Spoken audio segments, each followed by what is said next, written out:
my name is Brogan Goff and I teach first grade in Sioux City, Iowa.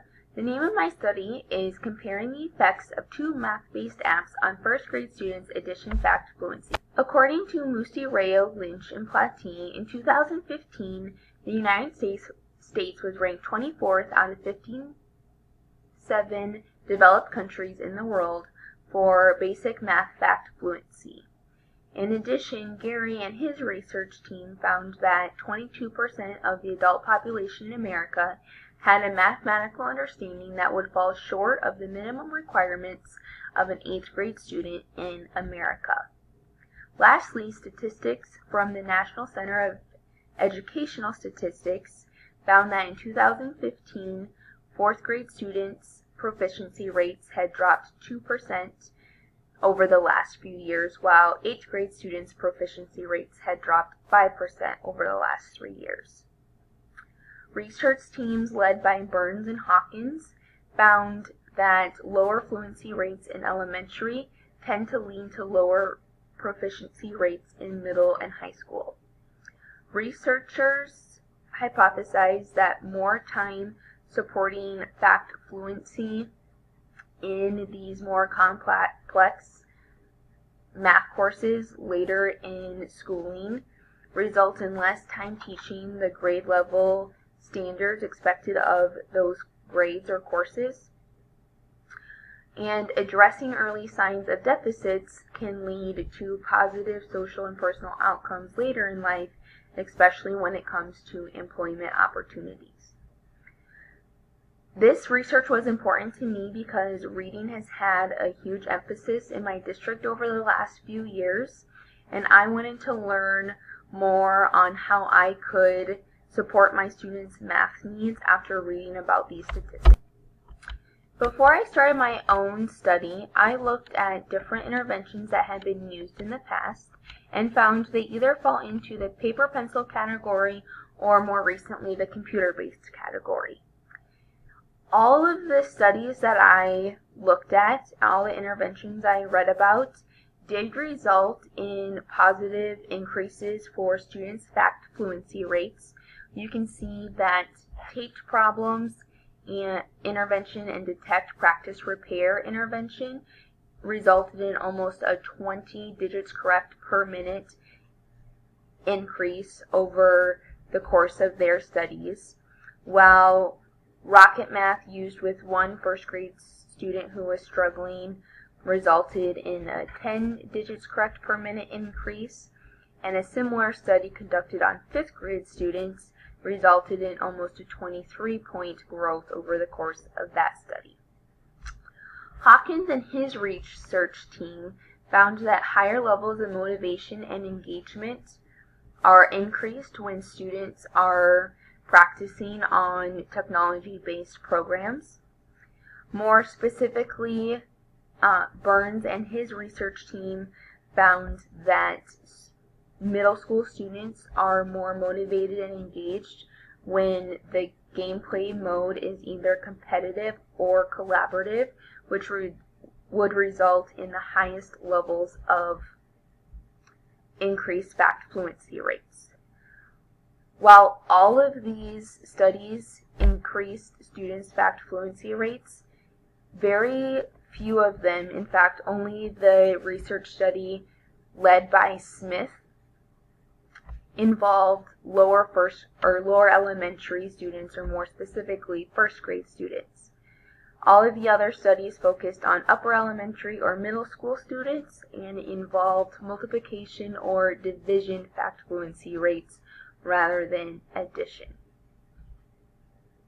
For the purpose of my study, I focused on the e-learning theory, which is a cluster of 11 principles that help explain why different technology-based programs are effective for student learning.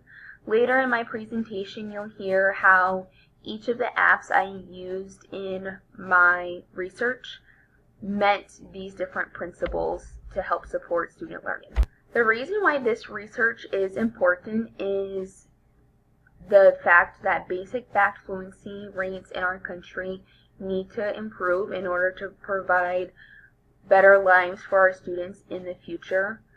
Also, technology is being provided to teachers at higher rates than ever before, and it's often accompanied without the guidance on how to implement this technology effectively. So the purpose of my study was to compare the effectiveness of SumDog and Prodigy on first grade students' addition fact fluency rates. Additionally, I wanted to determine which app I would utilize in my classroom, as prior to this study, 3 members of my first grade teaching team were already using SumDog, and 2 of them were using Prodigy, and I had not yet implemented math practice on an iPad in my classroom.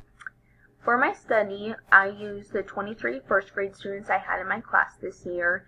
10 were boys and 13 were girls. The majority of them classified as Hispanic or Latino, while the rest classified as Caucasian, Native American, or African American. My school district is located in a suburban Midwestern city. We are a Title I building, and 100% of our students receive free or reduced lunch.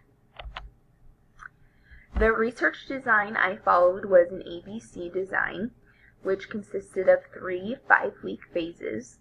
The first phase was just a baseline phase to collect data without any intervention or any practice on technology.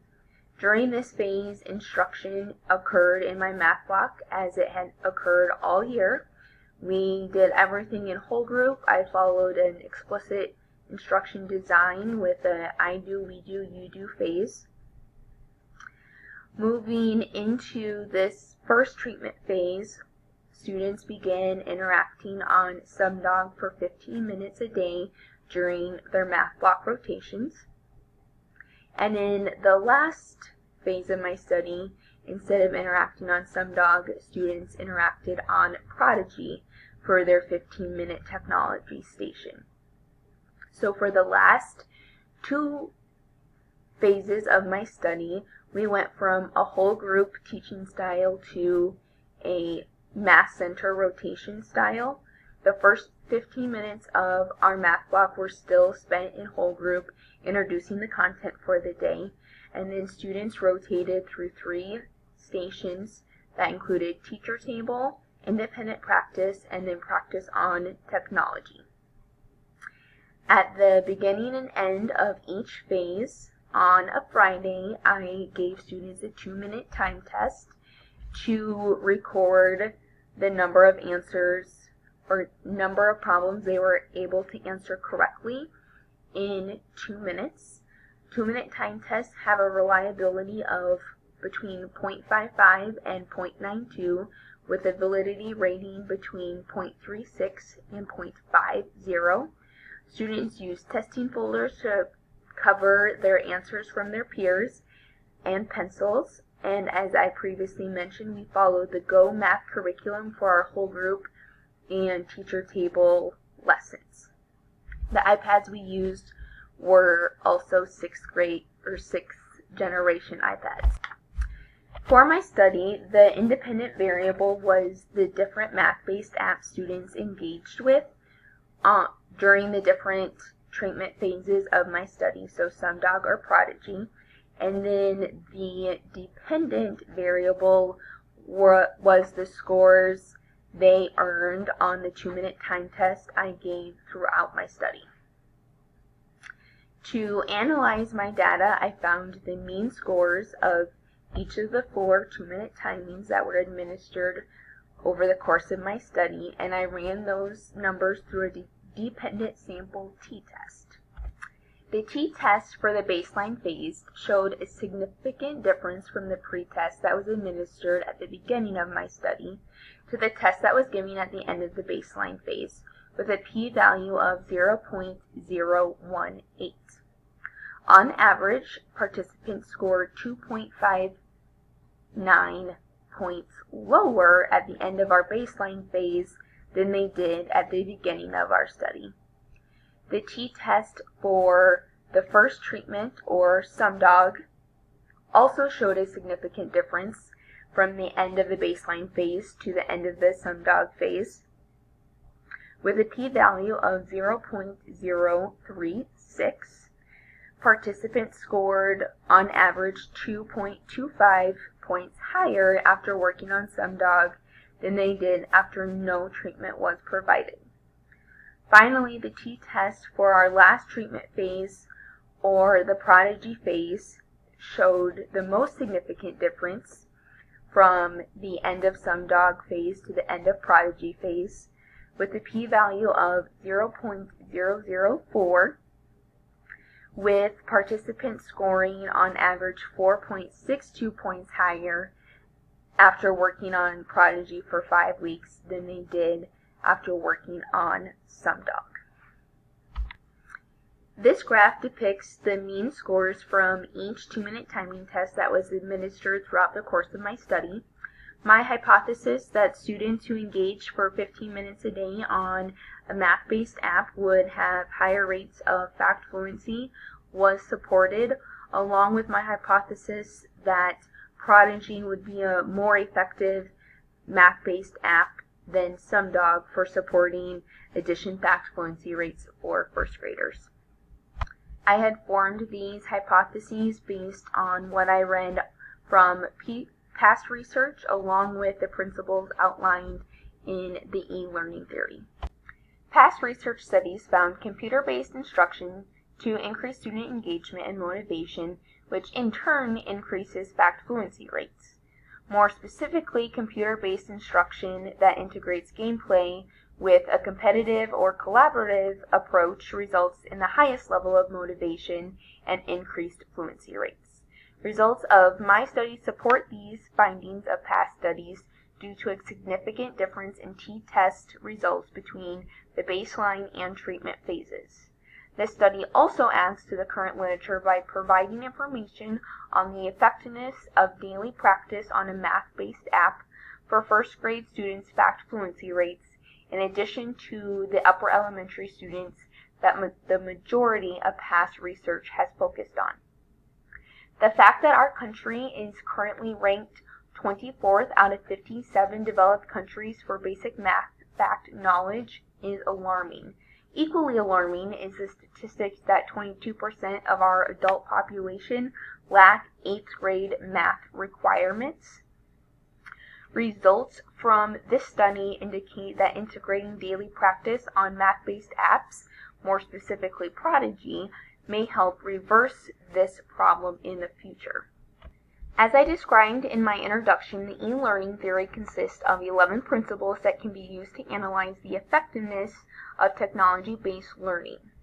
As you can see on this chart, SumDog met 4 of the principles outlined by the e-learning theory, while Prodigy met 7 of the principles outlined in the theory. This can help explain why Prodigy may have been a more effective app for students' fact fluency rates than SumDog, considering it meant more of the principles required for effective technology instruction.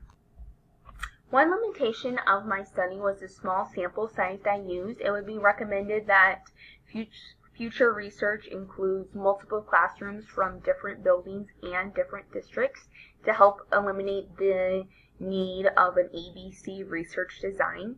Other limitations included several unexpected changes in our schedule due to snow days or unexpected student behavior.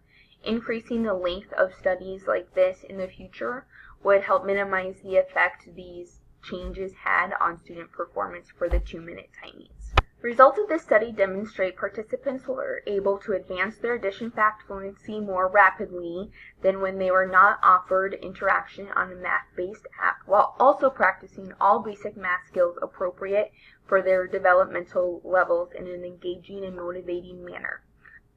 For teachers, they are able to see that the idea of integrating 15 minutes of daily practice on a math-based app can increase their student achievement in addition to the impact they are already having from their daily direct instruction. Finally, parents should feel motivated to carefully choose the apps their students are engaging with at home during screen time to ensure they are providing educational value for their children. Here are my